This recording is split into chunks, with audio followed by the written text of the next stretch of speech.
L'ouvrage Capitalisme de plateforme de Nick Sirnsek ajoute une dimension bien particulière au capitalisme tel qu'on me l'a enseigné jusqu'à ce jour. En effet, l'auteur tente d'exposer l'hégémonie de l'économie numérique en 2017 et à quel point le travail économique bouleverse la relation entre le travailleur et le capital.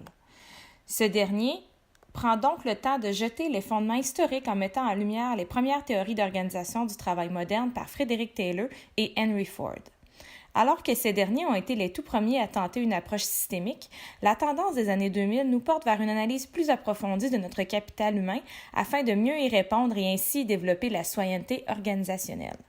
Cela m'amène donc à réfléchir sur les différentes plateformes numériques créées en ce sens pour appuyer le recrutement d'une main-d'œuvre de plus en plus connectée et qualifiée.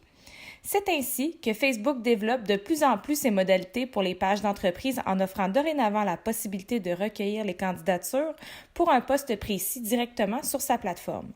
LinkedIn, quant à elle, stagne à mon avis en offrant de se connecter au moyen d'une page personnelle/professionnelle depuis sa création en 2002 et semble perdre en popularité auprès des générations X et Y. Glassdoor, quant à elle, offre une perspective très intéressante pour toutes les parties. En effet, la plateforme tend à mettre en relation les salariés auprès des organisations qui partageront des valeurs similaires et répondront à leurs aspirations. Il s'agit d'un genre de Tinder de l'emploi.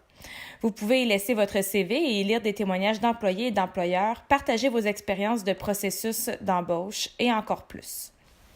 Mais comment la rentabilité de ces plateformes publicitaires sera assurée dans le futur où, comme l'auteur M. Sirnek nous l'indique dans son ouvrage, les joueurs deviennent de moins en moins nombreux? Pourrait-on envisager des plateformes coopératives par secteur d'activité économique ou encore par marché démographique? L'auteur nous laisse à penser que cela serait une solution vers laquelle les nouvelles idées tenteraient de se développer malgré que, jusqu'à ce jour, l'appât du capital a toujours fini par l'emporter sur l'idéologie bien fondée du modèle.